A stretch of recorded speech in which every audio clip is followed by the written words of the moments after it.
Meu nome é Adilson e por mais de 2 décadas dediquei minha vida a uma empresa de tecnologia no centro de São Paulo.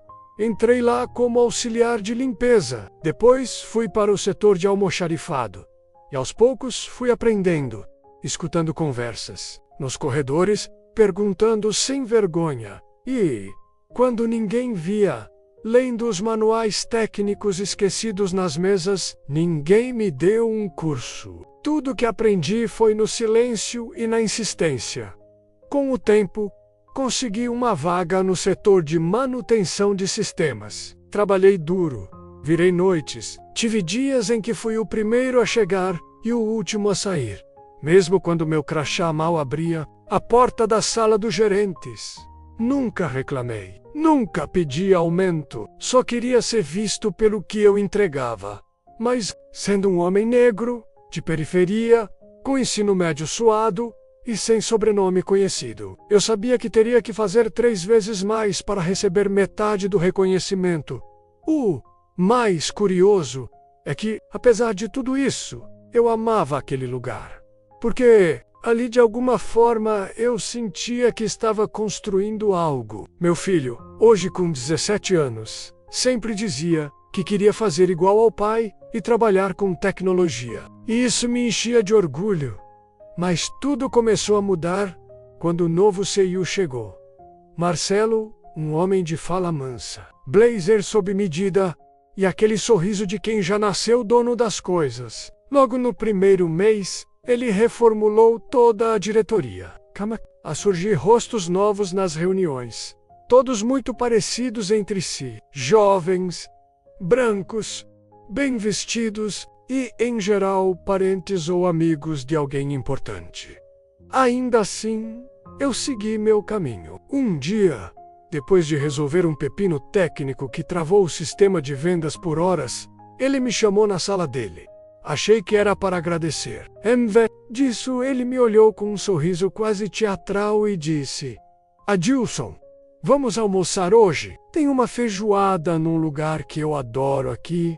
Perto fico Serpresso. Nunca, em todos aqueles anos, um CEO havia me convidado para almoçar. Nem gerente, para ser sincero.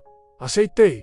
Tomei banho de colônia. Passei a camisa azul que minha esposa gosta e fui. O restaurante era chique. Garçom com luva branca, guardanapo de linho, vinho no almoço de terça-feira. Marcelo falava como se fôssemos velhos amigos, contando histórias de viagens à Toscana, de jantares com investidores e de como acreditava em diversidade como valor estratégico, e eu ali, ouvindo, desconfiado, mas tentando manter a elegância. Quando terminamos o prato, ele pousou o garfo com delicadeza, limpou os lábios e disse: Adilson, a gente tá fazendo umas reestruturações. Sabe como é? Novos tempos, novas caras e, infelizmente, vamos precisar abrir mão do seu cargo. Mas claro, você terá um bom pacote de saída. E se precisar de uma carta de recomendação? Eu engoli seco. Quem vai assumir? Perguntei, tentando manter a calma. Ele sorriu, como se estivesse contando algo trivial. Meu sobrinho, um garoto promissor, estudou fora, entende tudo de inovação. Era isso. Me convidou para um almoço elegante só para me demitir com classe e me substituir por alguém que nunca precisou provar nada. Só que ele não percebeu uma coisa. Durante o almoço, enquanto ele falava demais, o dono do restaurante, um senhor chamado Seu Jorge, que eu já conhecia de outros carnavais, se aproximou da mesa. Me olhou com um sorriso surpreso, Adilson. Você por aqui, rapaz? Ainda lembra de mim? Marcelo ficou confuso. Trabalhamos juntos numa organização não governamental há muitos anos. Expliquei, levantando para cumprimentar. Seu Jorge é um dos responsáveis por aquele projeto de inclusão digital no Capão Redondo. Foi lá que eu aprendi os primeiros códigos de programação, lembra? O olhar do Marcelo endureceu por um segundo, mas disfarçou com mais um gole de vinho. Que legal! Que mundo pequeno, né? Ele não fazia ideia. Mas aquela coincidência, aquela presença inesperada ia mudar tudo. Naquele momento, uma faísca acendeu dentro de mim. E eu soube. Essa história ainda não tinha acabado. Voltei para casa naquele dia com um silêncio que incomodava até o piso da sala. Minha esposa, Lúcia, percebeu na hora. Ela tem esse dom. Me olhou de relance enquanto cortava cebola e só perguntou: "Foi esse almoço?" Assenti, me sentando à mesa, sem tirar o sapato. A voz saiu engasgada, mas contei tudo. Disfarçada, o sorriso cortês, o discurso de novos tempos e o pior, o tal sobrinho, que nem conhecia o sistema que eu ajudei a construir do zero. Lúcia respirou fundo, se sentou ao meu lado e segurou minha mão. Ficamos ali por um tempo, sem dizer nada. O cheiro da cebola fritando, preenchendo a cozinha. E os olhos dela marejados, mas firmes.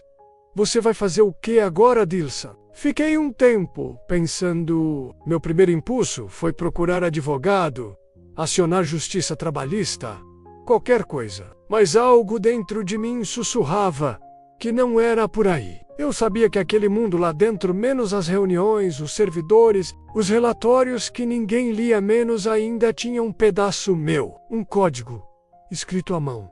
Uma lógica que só eu entendia. Se eles achavam que iam simplesmente me apagar e seguir, talvez tivessem esquecido de quem construiu o caminho por onde agora o tal sobrinho promissor pretende a desfilar no dia seguinte. Mesmo sabendo que meu desligamento oficial sairia em uma semana, fui trabalhar como sempre. Cheguei cedo, café na mão, e cumprimentei cada colega como se nada tivesse acontecido.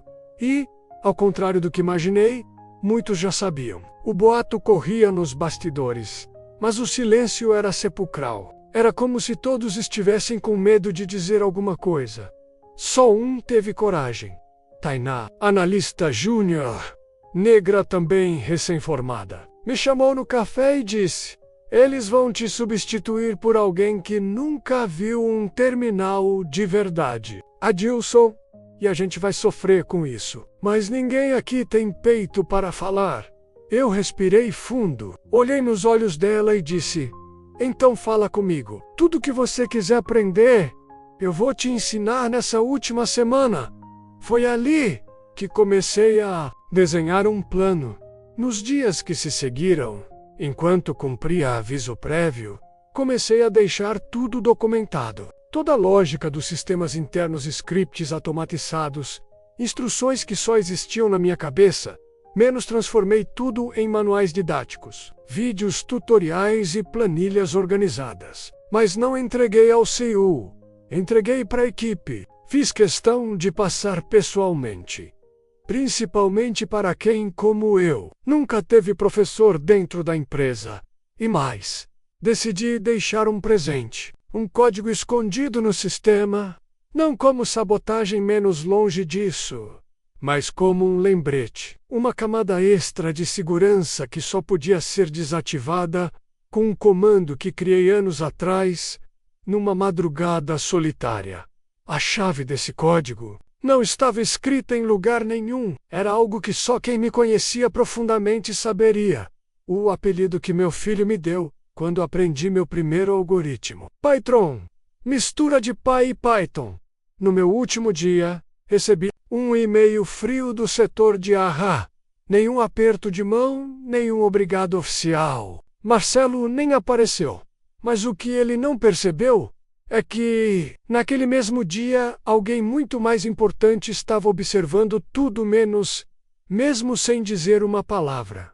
Seu Jorge, o dono do restaurante onde tudo começou, havia me procurado pelo WhatsApp 2 dias antes. Disse que ficou incomodado com o jeito como o CEO falou comigo, que havia algo errado naquela demissão tão ensaiada. Passe aqui depois do expediente, Adilson. Tenho algo para te mostrar. Naquela sexta-feira saí da empresa e fui direto. Cheguei no restaurante já fechando, mas a luz da cozinha ainda acesa. Seu Jorge me recebeu com um abraço apertado e me levou para trás do balcão. Foi ali que ele contou: lembra da ONG de inclusão digital onde você aprendeu? Então, ela está voltando. Conseguimos investimento de um fundo internacional e precisamos de alguém para liderar o setor de tecnologia. Alguém que entenda do chão da periferia até o servidor mais complexo e que tenha coragem de ensinar. Você topa? Fiquei sem palavras. Por anos, minha história tinha sido apagada, minimizada, como se meu valor fosse sempre menor que o de alguém melhor posicionado. Mas agora, alguém que me conhecia pelo que eu era de verdade, me estendia a mão, e foi naquele momento, ali, com um cheiro de arroz queimado e panela de pressão apitando, que eu entendi. O CEO achou que estava me mandando embora, mas, na verdade, ele estava me devolvendo para onde eu era mais necessário, para onde eu faria maior diferença. Se essa história tocou seu coração, deixe um like, inscreva-se no canal e conte nos comentários o que mais te emocionou. Porque, se você não sei, em breve, você pode não ver mais nossas histórias. Aceitei o convite do seu Jorge, com o coração batendo mais forte do que em qualquer reunião que já tive na vida. Nos dias seguintes, comecei a frequentar o espaço da nova ONG governamental, ainda em reforma. Um galpão no Jardim São Luís, onde antes funcionava uma fábrica de estofados. As paredes descascadas e as janelas empoeiradas não escondiam o potencial daquele lugar. Dava para sentir no ar menos. Aquilo ali ia se tornar algo grande. Começamos pequenos. Uma sala, 4 computadores doados e uma lousa velha que eu mesmo lixei e pintei com tinta nova. As cadeiras vinham da vizinhança. A internet era emprestada do bar da esquina. E os primeiros alunos? Bem, esses não demoraram a chegar. Eram adolescentes como o meu filho, jovens mães, homens que trabalhavam o dia inteiro e vinham estudar à noite. Gente que, como eu, nunca teve alguém para abrir uma porta lá. Eu não era mais funcionário. Eu era mestre, mentor, amigo, às vezes até eletricista e zelador. Mas acima de tudo, era alguém que enxergava o outro com verdade. Ensinar lógica de programação para quem nunca abriu um Excel é um desafio. Mas quando a gente explica, usando a realidade da quebrada, eu falava de algoritmos comparando com fila de ônibus e de banco de dados como se fosse caderno de fiado. A galera ria, entendia e se sentia capaz. E isso não tem salário que pague enquanto isso. Do outro lado da cidade, comecei a ouvir relatos da minha antiga empresa. Tainá me mandava mensagens curtas, mal cifradas, como quem tinha medo de ser flagrada. O sobrinho não entende nada do sistema. O servidor caiu 2 vezes a semana. Araquei procurando documentos que só você sabia onde estavam. E então, um dia, veio o recado mais inesperado: Marcelo quer falar com você. Pode passar seu contato? Respirei fundo antes de responder. Pode. 2 dias depois, recebi um e-mail direto do CEO. Era educado, como sempre, mas com outro tom um pouco menos empolado. Um pouco mais urgente. Ele queria marcar um café, sem pressa, só para conversar. Achei estranho, mas topei. Num lugar neutro, longe do restaurante da demissão. Ele chegou atrasado, vestia a mesma elegância de sempre, mas havia algo diferente nos olhos. Um cansaço que não era físico. Era de quem percebeu que perdeu o controle de algo importante. Adilson, obrigado por vir, disse, apertando minha mão como se tivesse ensaiado aquilo. Sei que nossa última conversa não foi ideal. Só ouvi, a verdade é que as coisas aqui desandaram um pouco. O sistema que você cuidava está apresentando problemas. E, bom, o novo gestor ainda está se adaptando. Pensamos que talvez você pudesse voltar, nem que fosse como consultor externo. Tive que respirar fundo para não rir. Consultor?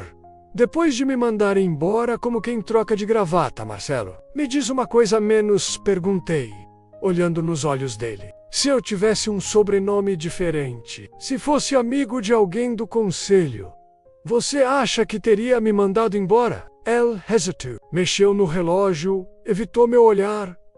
Não é tão simples, mas é. A questão é simples. O problema é que vocês nunca olharam de verdade. E agora querem consertar isso sem entender o que quebraram. Silêncio. Levantei, ajeitei minha jaqueta e finalizei. Não volto. Não porque guardo mágoa, mas porque agora eu estou onde realmente importa. Deixei ele ali, com um café ainda quente, na mesa, e saí com uma leveza que não sentia há anos. Naquele dia, voltei direto para a organização não governamental. Entrei na sala de aula e vi meu filho explicando para um grupo de iniciantes como criar um site simples usando HTML. Ele falava com paixão, com um brilho nos olhos. E naquele instante entendi que o maior sistema que eu já construí não estava em um servidor. Estava ali. Era gente. Era futuro. E Marcelo, ele nunca vai perceber isso. Os meses seguintes foram como assistir um milagre, tomando forma, tiolo por tiolo.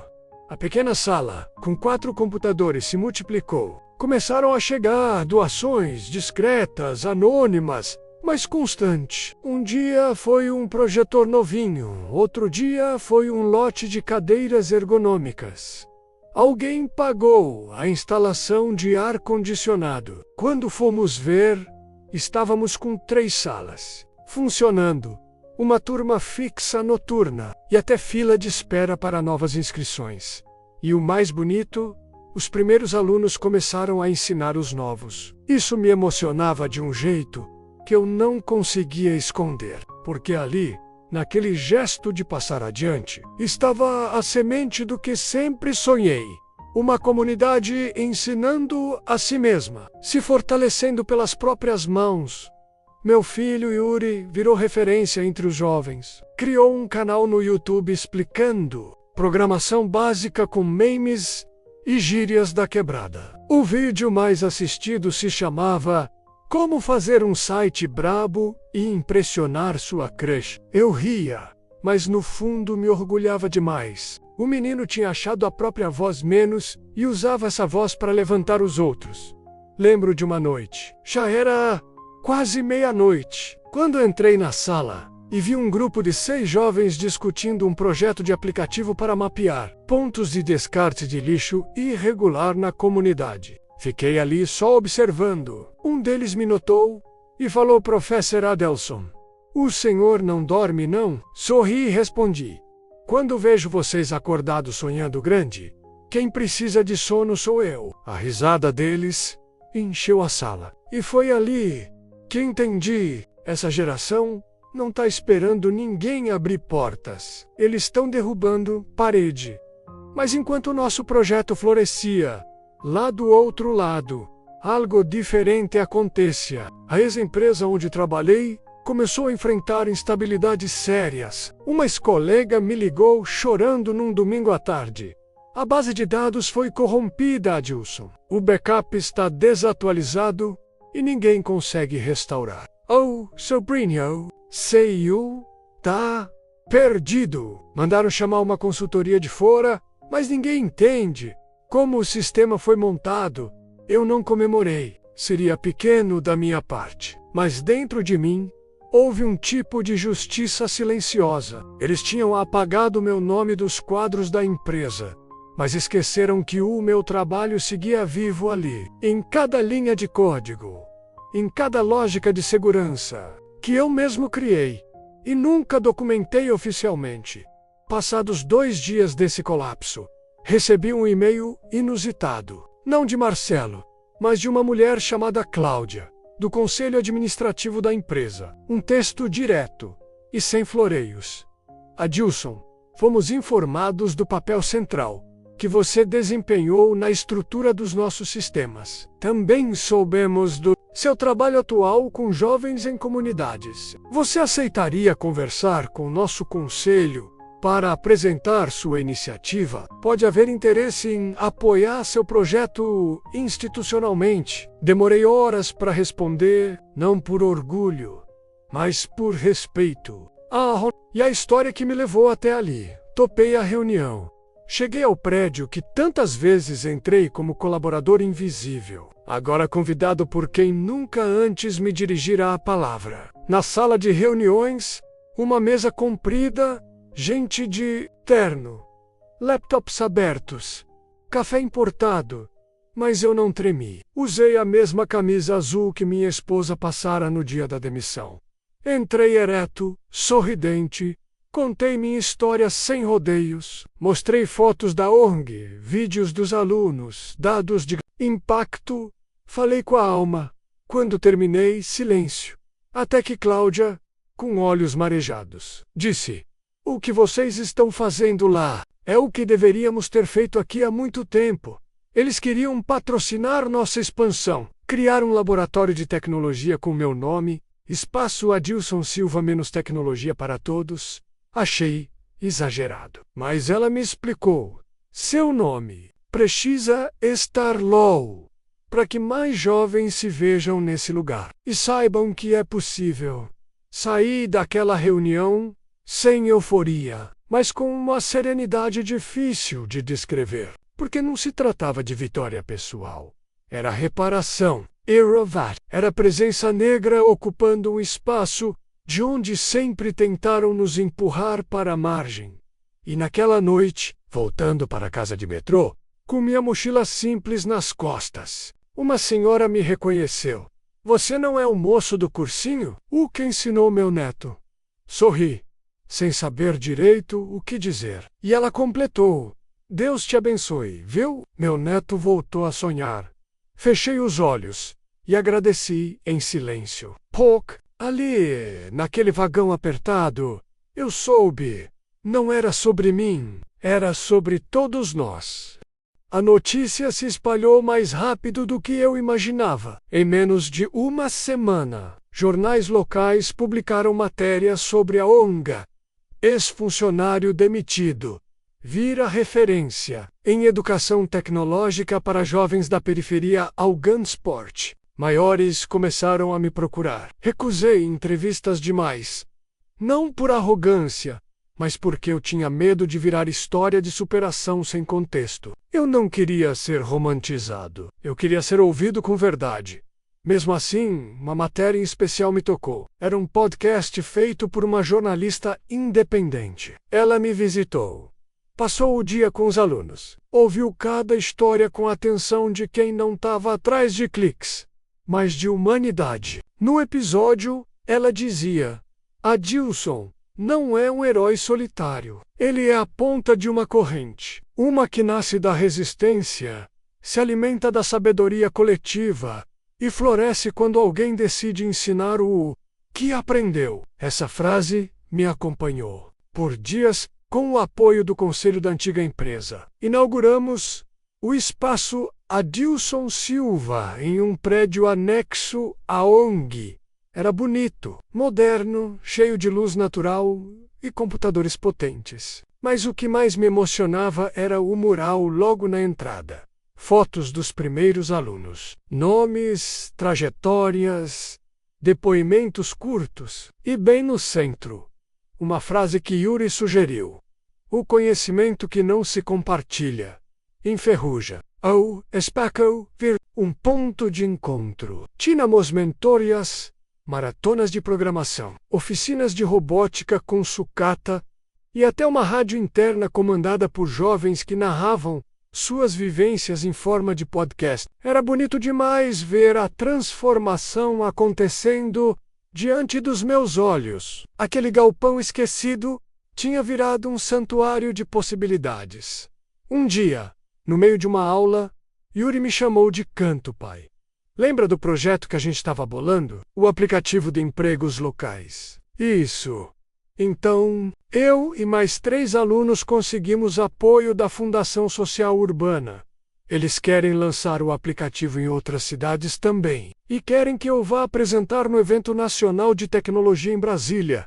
Fiquei sem reação. Meu filho O menino, que aprendeu lógica comigo na mesa da cozinha, agora seria palestrante num dos maiores eventos do país. Abracei ele forte, senti o peito inchar de orgulho. E lembrei do dia em que o Kyu disse que o novo tempo exigia novas caras. Eles não sabiam que essas novas caras já estavam sendo formadas longe dos escritórios, longe das salas de vidro. No dia do evento, sentei na primeira fileira do auditório, com minha camisa azul bem passada, como sempre. Quando Yuri subiu ao palco, a plateia era diversa, mas ele ainda destoava. O único negro na bancada de jovens palestrantes. O único com sotaque do extremo sul da cidade. E, assim, ele falou como um gigante. Eu sou filho de Adilson Silva, que me ensinou que código não se escreve só com teclado. Se escreve com história, com memória e com responsabilidade. A plateia aplaudiu de pé. E eu chorei. Sem vergonha. Sem segurar. Volta para casa. Recebi uma ligação inesperada. Era Cláudia, do conselho, Adilson. Só para você saber, o sobrinho do CEO pediu demissão. Disse que não conseguia sustentar algo que não entendia. E Marcelo foi afastado. O conselho decidiu reestruturar a liderança com foco real em diversidade e competência. Fiquei em silêncio por alguns segundos. Não desejei mal a nenhum dos dois. Nem sorri de canto, só pensei no quanto as estruturas são frágeis quando não têm raízes verdadeiras. Cláudia continuou. Queremos te convidar para compor o comitê de inovação da empresa. Não como ex-funcionário, mas como parceiro. E queremos que seu projeto continue sendo apoiado institucionalmente, mas de forma autônoma. Você topa? Eu disse que sim, mas pedi uma condição: que outros nomes como o meu fossem trazidos para a mesa. Que gente da quebrada, das favelas e da roça também pudesse decidir o futuro da tecnologia no país. Porque não adiantava só colocar a minha foto na parede. Era preciso abrir caminho para muitos.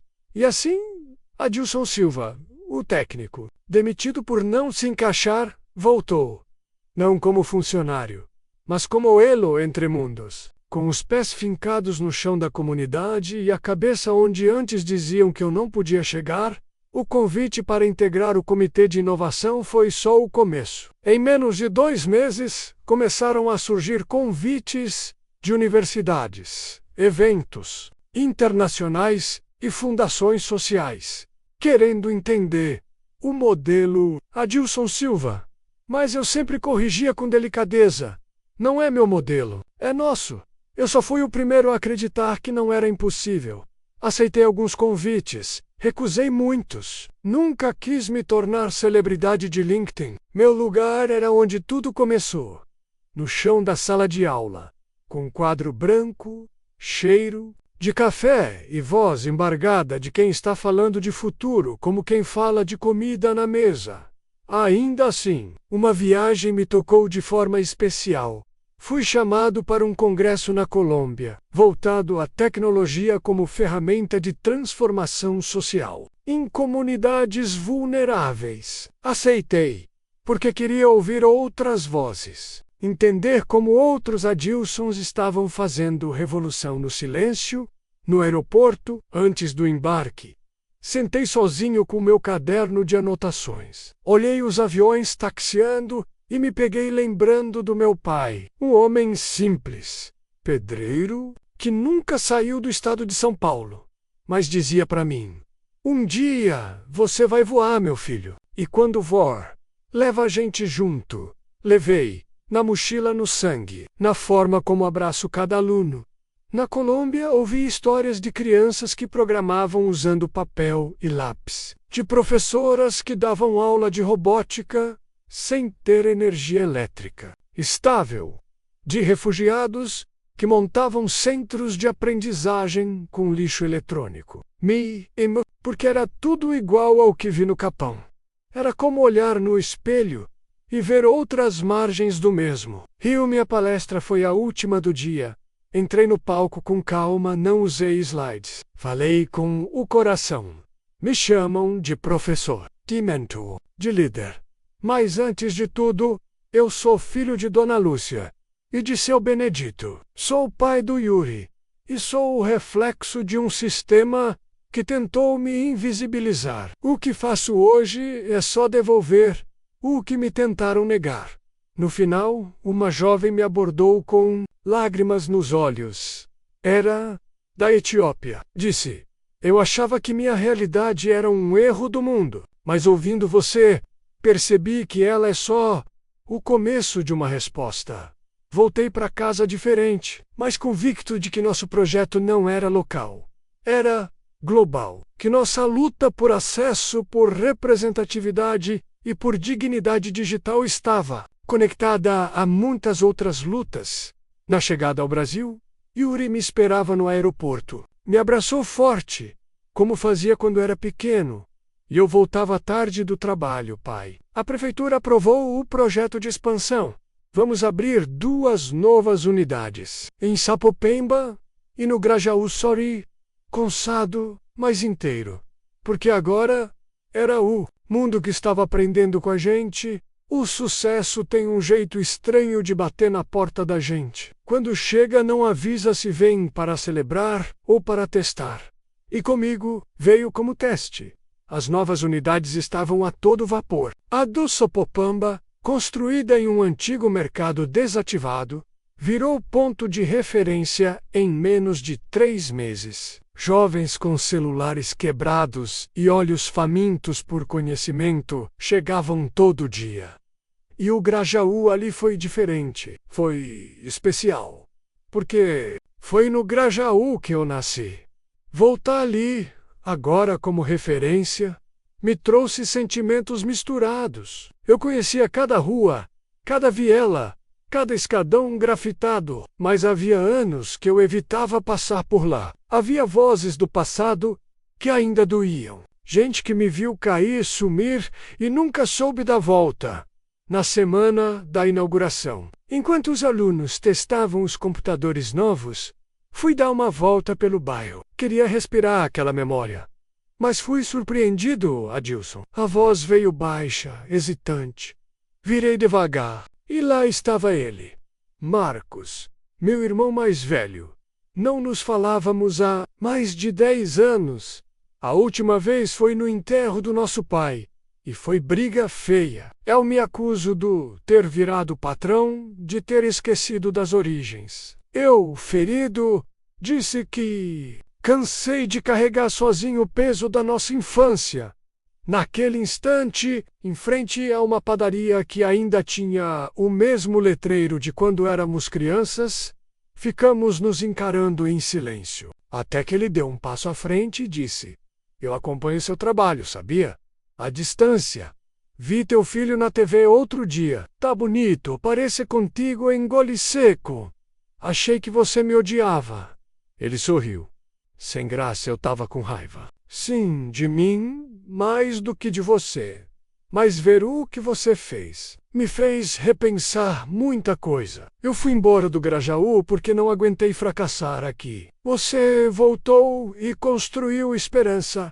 Ficamos ali, sentados no meio-fio, como nos tempos em que dividíamos uma marmita de arroz com salsicha e sonhávamos em sair dali. Se um dia você quiser ajudar na unidade. Comecei! Quero, ele respondeu. Antes que eu terminasse, aquele reencontro não saiu em jornal, nem ganhou curtida nas redes. Mas para mim, foi uma das maiores vitórias, porque sucesso de verdade não é prêmio, é reconciliação. Dias depois, recebi uma mensagem inesperada. Era de Tainá, minha ex-colega da empresa. Ela agora liderava o setor de diversidade e inclusão. Me mandou uma foto na antiga sala do Marcelo, agora reformulada como espaço de aprendizagem contínua. Havia uma estante com livros sobre tecnologia, cultura afro-brasileira e liderança comunitária. E entre os títulos, um livro meu. Sim, a Fundação Urbana havia me convidado meses antes para escrever um relato técnico da nossa metodologia. O livro virou referência em cursos de educação popular. Ler meu nome ali Na capa, doeu de bonito, porque por tanto tempo me fizeram sentir que eu era só alguém que quebrava galho. E agora, eu era fonte. E mesmo assim, eu seguia voltando para a casa de metrô. Sentava ao lado de estudantes, operários, mães com sacolas no colo, porque era ali que eu me sentia inteiro. Porque era dali que eu vim. A notificação chegou numa terça-feira cinza, daquelas em que tudo parece comum demais para algo grandioso acontecer. Prezado Adilson Silva, é com grande honra que informamos sua nomeação como finalista do Prêmio Nacional de Inovação Social. Sua história e seu projeto foram escolhidos entre mais de 5.000 iniciativas de todo o país. Fiquei olhando aquela mensagem por minutos, como se ela fosse evaporar da tela. Tinha meu nome ali. Não o nome da organização não governamental, não o do projeto. Noam Cargo, o meu nome. Sozinho. E aquilo mexeu comigo mais do que eu queria admitir. Mostrei para Lúcia, minha esposa. À noite, ela leu, sorriu com os olhos e me abraçou como no dia em que compramos nossa primeira geladeira, ainda usada. Você merece. Está lá, Tilson, o país precisa te ouvir. Mas eu não sabia se queria. A cerimônia seria em Brasília, transmitida ao vivo. Disseram que se eu ganhasse, teria que subir no palco, fazer discurso, receber uma placa dourada. Isso me deixava desconfortável, porque sempre achei que quem faz com verdade não precisa de holofote. E ao mesmo tempo, tinha uma parte de mim menos, a parte que por tanto tempo foi silenciada menos que queria ser vista. Fiquei dias remoendo isso, até que recebi uma visita inesperada na ONG. Era a Tainá, minha antiga colega, agora gestora respeitada, com seus dreadlocks elegantes e a mesma coragem no olhar. Fiquei sabendo do prêmio, ela disse, e pensei que talvez você recusasse. Assenti, meio envergonhado. Ela se aproximou. Firme, Adilson, você sempre nos ensinou que ocupar espaço também é resistência. A gente não quer só estar presente. A gente quer ser celebrado. Cada aplauso que você recebe é por todos nós. Aquilo me atravessou. Naquela mesma noite, meu filho Yuri me chamou no canto. Pai, se você não for por você, vai por mim. Vai por todos os moleques que cresceram ouvindo que lugar de preto não é na tecnologia. Respirei fundo. No dia da cerimônia, vesti minha melhor camisa azul, sim, aquela mesma menos, e peguei o avião com Lúcia e Yuri. O auditório era imenso, cheio de gente elegante, flashes, câmeras. Quando anunciaram meu nome como vencedor, senti minhas pernas tremerem. Subi devagar, respirei fundo diante do microfone e olhei para a plateia. Eu vim do Grajaú, onde nem sempre a gente acredita que pode chegar aqui. Fui demitido por ser invisível. Hoje, sou premiado por ser visto. Mas saibam, eu não subi sozinho. Comigo estão todos os que carregam o peso da exclusão nos ombros. Hoje, eu não recebo esse prêmio como conquista. Recebo como aviso. A maré virou, e ela tem cor, tem voz, tem propósito. Aplausos. Lúcia chorava. Yuri me filmava com o celular, tremendo. E eu, pela primeira vez, me permiti sorrir grande, porque naquele palco, sob aquelas luzes, eu entendi. Não era vaidade, era reparação. Depois da cerimônia, minha caixa de entrada virou um redemoinho. Convites de grandes empresas, universidades, organizações não governamentais internacionais. Tudo os queriam conversar sobre parcerias. Escalar o modelo ou tornar o projeto replicável em nível nacional soava bonito, profissional. Mas dentro de mim, alguma coisa vibrava em alerta. Uma das propostas veio de um conglomerado educacional estrangeiro. Queriam comprar os direitos da metodologia, transformar em franquia, espalhar pelas capitais do Brasil. Prometeram infraestrutura de ponta, publicidade, salário de executivo e mais. Queriam que eu fosse embaixador global do projeto. Assinei o e-mail com "Vamos pensar com carinho". Mas, na verdade, eu perdi o sono. Fiquei olhando o teto por noites. Lúcia notou. Tá com medo de crescer? Ela perguntou. Com aquele jeito direto que só quem te conhece há décadas tem. Não, Lu. Tô com medo de virar vitrine e esquecer que a gente começou como chão. Tenho medo de padronizarem o que nasceu da quebrada, que virem minha história em produto. Ela me olhou por um tempo e disse algo que me desarmou. Crescer é bom, mas não deixa que ninguém traduza a tua raiz para um idioma que não seja o da tua alma. No dia seguinte, convoquei uma reunião com os coordenadores das unidades. Reuni Tainá, Yuri, Marcos e outros que agora lideravam com autonomia. Mostrei todas as propostas, escutei, anotei, mas no fim falei com o coração. A gente não é startup, a gente é comunidade. Não vendemos solução, construímos pertencimento. Isso não se compra. Se vive, decidimos, juntos, criar nosso próprio caminho.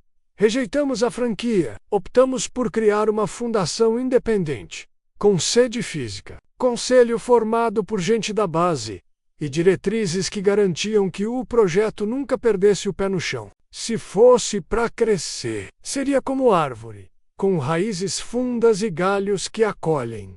A notícia correu. Alguns disseram que eu fui burro, que perdi a chance da vida, mas para mim, a chance da vida já tinha acontecido.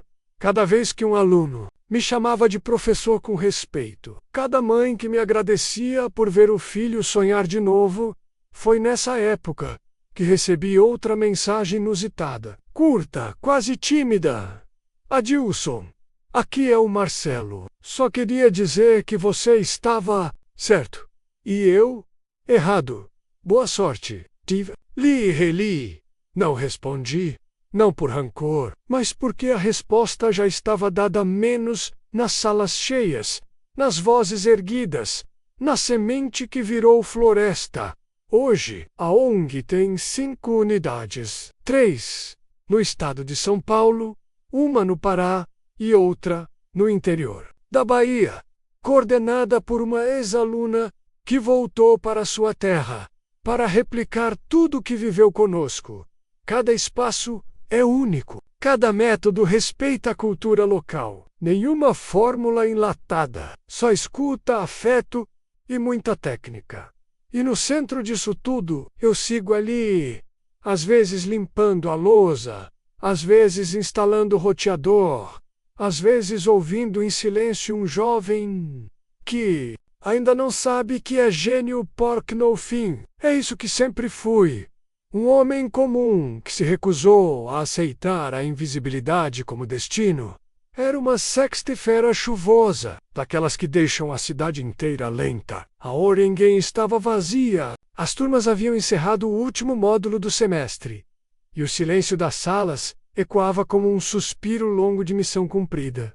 Fiquei sozinho, no laboratório do Grajaú, apagando o quadro, organizando cabos, conferindo se os computadores estavam desligados. O mesmo ritual de sempre. Mas aquela tarde tinha um gosto diferente. Era o último dia antes do novo ciclo. Uma fase nova da fundação, com novas lideranças, mais autonomia e, pela primeira vez, um revezamento natural na coordenação geral. Eu estava me preparando para passar o bastão. Não por cansaço, mas porque tinha chegado a hora de recuar um passo para que outros dessem 2.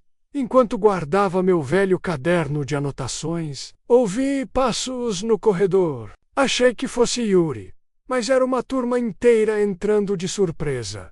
Uns 30 jovens, de várias unidades. Tainá vinha à frente, segurando um notebook. Meu filho vinha logo atrás, com um sorriso contido, desses que anunciam algo grande. Professor Adelson, ela disse, com a voz firme. Temos uma coisa para te mostrar. Me sentei, sem entender muito. Ligaram o projetor. Na parede começaram a aparecer rostos, um a um. Alunos antigos, mães, professores, parceiros, gente que eu nem lembrava que havia impactado. Cada um dizia uma frase simples, direta, verdadeira.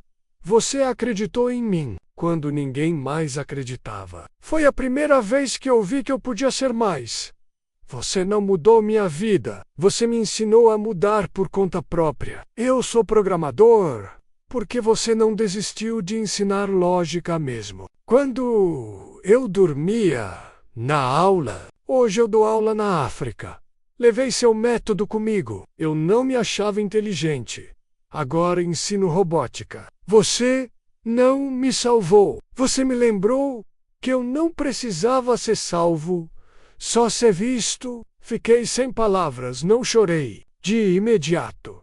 Só respirei fundo, tentando segurar a onda. Mas quando a imagem final apareceu, uma foto do meu pai, com o rosto envelhecido e as mãos de cimento, segurando um tijolo com a seguinte legenda: você construiu com as palavras. O que ele construiu com as mãos, eu desabei. Yuri se aproximou, me abraçou forte e falou baixinho no meu ouvido: pai, essa é sua última aula, a mais importante. Na lousa, alguém havia escrito: legado não é o que você deixa, é o que continua mesmo depois que você sai da sala.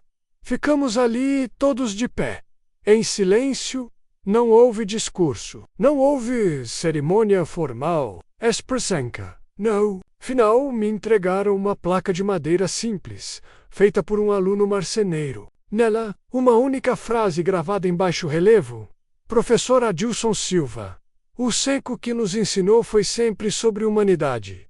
Hoje, ando mais devagar pelos corredores, observo mais, falo menos, e sempre que um novo aluno entra pela primeira vez, dou o mesmo sorriso que meu pai me dava quando me via mexendo nos fios de um rádio velho. Vai, menino, descobre o mundo, porque agora o mundo também carrega nosso nome, e ninguém mais vai nos deletar da memória. Se essa história tocou seu coração, deixe um like, inscreva-se no canal e conte nos comentários o que mais te emocionou. Se você não se inscrever, em breve você pode não ver mais nossas histórias.